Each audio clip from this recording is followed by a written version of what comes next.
Welcome, my brothers and sisters, to another presentation on identity of discernment of vocation to the secular order of Discalced Carmelites. The scenery has changed, as you might notice. I'm not in my own room in Bajawa, where I live in the Novitiate. I'm visiting the theology community of our brothers in Yogyakarta in Indonesia. And we have to be very grateful to our OCD brothers, the theology students. Some have made solemn vows, some of us still have simple vows, temporary vows. But they're the ones who edit these videos. I make the video and I send it to the brothers here, and one of the brothers, especially Brother Eki, Junaidin, OCD, he edits these videos and presents them for people. Presents them for the OCDS. Now I have over 400 subscribers from all over the world, from Lebanon, Spain, Israel,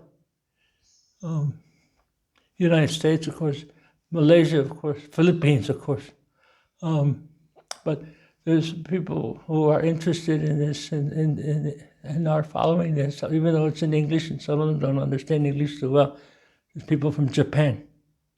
So we're grateful to the brothers for the thing that they are contributing. They have in Bahasa Indonesia, Carmel Tube, it's called, which is a presentation on YouTube of Carmelite spirituality, and they're editing and producing wonderful videos from the fathers who have studied and are considered knowledgeable and expert in Carmelite spirituality, but in Bahasa Indonesia. But the brothers are wonderful in organizing this in Yogyakarta. So we're grateful to them. There is another point. The last thing we're talking about this identity of for the purpose of discernment of vocation, a practicing Catholic under the influence under the protection of Our Lady of Mount Carmel, under the influence of the spirituality of Saint Teresa, Jesus, Saint John of the Cross, are called to make a commitment, and the commitment they make is to seek the face of God. And we're talking about this, the idea of to seek the face of God. And to seek the face of God primarily means the vocation to a higher calling of prayer. Not because, again, this is vocation, not because we're holier than other people, but because the Lord wants us to understand better our identity and our vocation to the secular order, for its purpose of the church, for its purpose. We'll talk about that in the next section. I just want to finish up one more point on the prayer life of secular order members. And the point I want to talk about is the point of age of members. There are many fathers and many people who are fascinated with young people, and a good ministry for young people. There's many in Indonesia. There's many. They're called OMK, or I don't know, organization of young Carmelites, or young. Yeah. So it's friendship. Carmel. They're somewhat interested. They gather together, but they're not OCDS. Some friars and some lay people look at the OCDS and criticize the OCDS because it's all old people. Well, I have from my experience of 24 years of going around the world, of seeing the OCDS in many languages, in many cultures, the majority of groups, in the statutes of the province, they have a minimum membership age at 18. I've always had a problem with that. I don't think it's a question. I don't think it's a question of age. That should be the discernment of a person's right to belong to the secular order. I don't think it's a question of age. I think it's a question of identity commitment, identity clarity. The majority of OCDS members have a primary vocation. All of OCDS members have a primary vocation. The primary vocation is, for the greatest majority, married. Some single.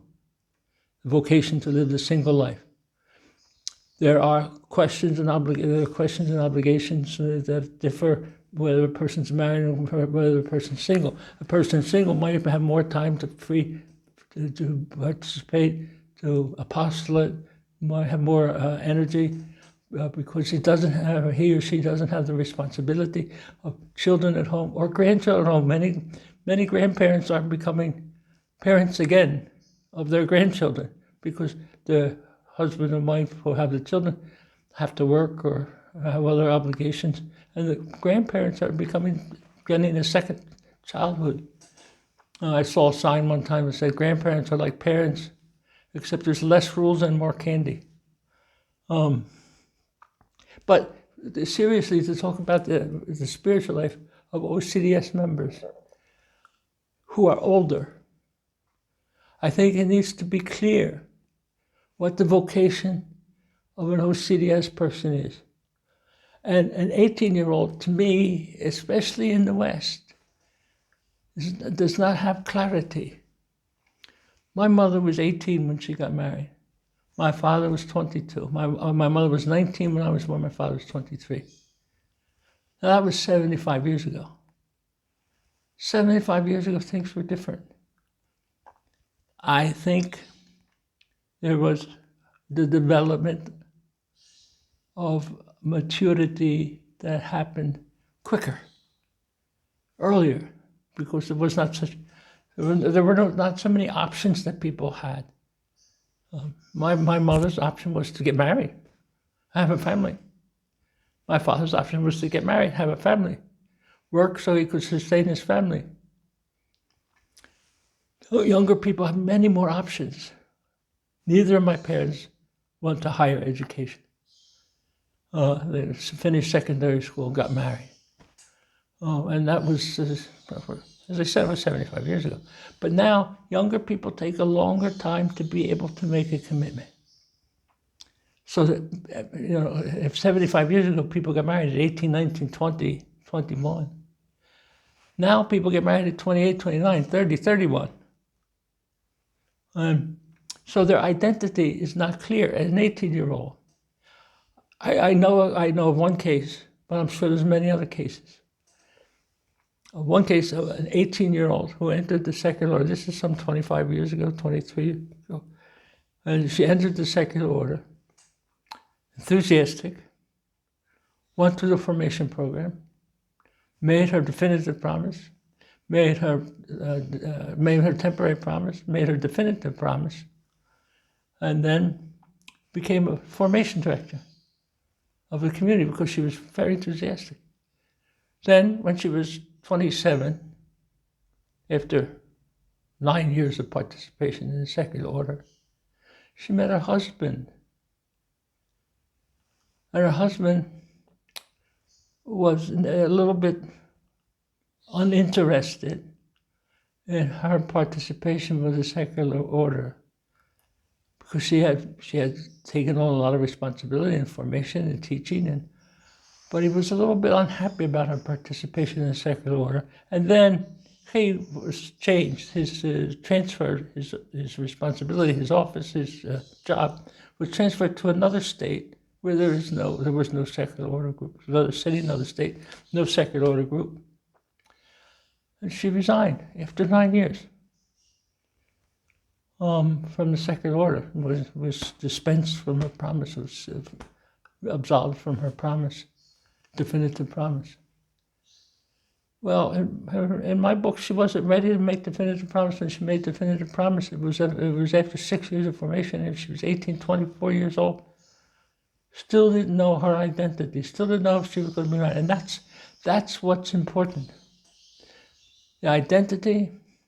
Do not be upset. Do not be nervous. Do not be critical. Do not be sad if your community has older people in it, as most communities do. Be upset, be sad, be depressed, be concerned if your members are not interested in prayer, if your members are not interested in reading St. John of the Cross, St. Teresa of Jesus, St. Teresa the Child Jesus, St. Teresa Benedict of the Cross. Be upset if your members are not interested in spirituality, because that's what makes a community young, not the age of the members. What makes a community young is the interest in their life of prayer, being able to participate. There are extremes, of course. There are some people who identify themselves with a more contemplative life and think that the obligation, we'll talk about this a little bit later when we talk about the sixth element of discernment for the good of the church and the world. And some people want to make the secular order into a social network, into a complete dedication to a social apostolate. Well, married people who have children or grandchildren that they're responsible for don't have the time or the energy to be able to participate in so many active programs.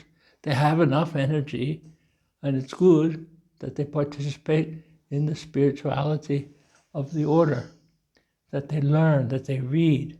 They can do that. They can also, we'll talk about this in the next video when we talk about the apostolate. But at this point, what I want to say is, of course, our members are older. And it's because it has to be. It has to be. The OCDS, as I said, 75 years ago, things were different. When I was a young boy in Philadelphia, the men all belonged to the Holy Name Society, and the women belonged to the Sodality of the Blessed Mother. And on Tuesday night in our parish, there was a meeting. On Tuesday night, there was a prayer to the miraculous medal devotion. That was my mother used to take us there. I still remember the prayer from 70 years ago. Oh, Mary, Mother of God, Immaculate Virgin Mary, to the miraculous medal. But that was 75 years ago. Now people are not interested at a young age in the kind of devotion that people were interested in before. And it was devotion that primarily brought people to the secular order. That has changed. It has changed with the new constitutions, with the documents of the church, especially Christi Fidelis Laici, the documents on identity of laity in the church. There's the Second Vatican Council document on the lay, Apostolic Actuositatem, or the apostolic activity of lay people in the church. There's a change. So spirituality makes our group young, no matter what the age of members is. You can have young people, you have a young youth group that's not interested in spirituality, they're interested in social life. They're still identity, they're still developing their identity. So, brothers and sisters, and primarily sisters, because the majority of the members of the Sacred Order are, of course, women. You're married or widowed. You have children or grandchildren, maybe even great-grandchildren. You have a right to a spiritual life, a profound spiritual life.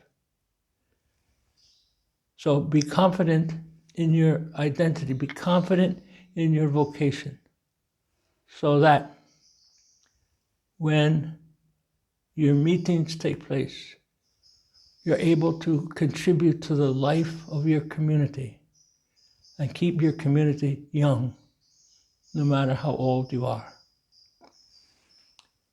Please, if you can, hit the notification, hit the subscribe button, and then hit the notification. But you also have to hit, in your settings on your phone, you also have to check where notifications are and make sure that you get YouTube notification is turned on so that you receive notification of these videos when they're available. Before I was making 2 a week. Now I'm just going to make 1 a week from now on. It'll be released on Saturdays, I believe, Brother said. And I'll talk a little bit longer, maybe 15 to 20 minutes in each video. My plan is to finish this, to do this book, to do most of the parts of the book that have to do with the vocation of the second order, and then I'll go through the constitutions. The constitutions which I was in large part responsible for their approval from the Sacred Congregation of Religious in Rome. So I will go through and make a commentary, a verbal commentary on the constitutions, going from number 1 to number 60 in the constitutions. So that's my plan for the future. So it should take us a year or so of these videos, and the questions of discernment, questions of activity, the question of meetings, the question of formation. We'll go through the video. We'll go through the rest of this book. Welcome to the Sacred Order of the Discalced Carmelites, and the constitutions. Subscribe, notification, like. So God bless you, and thank you very much.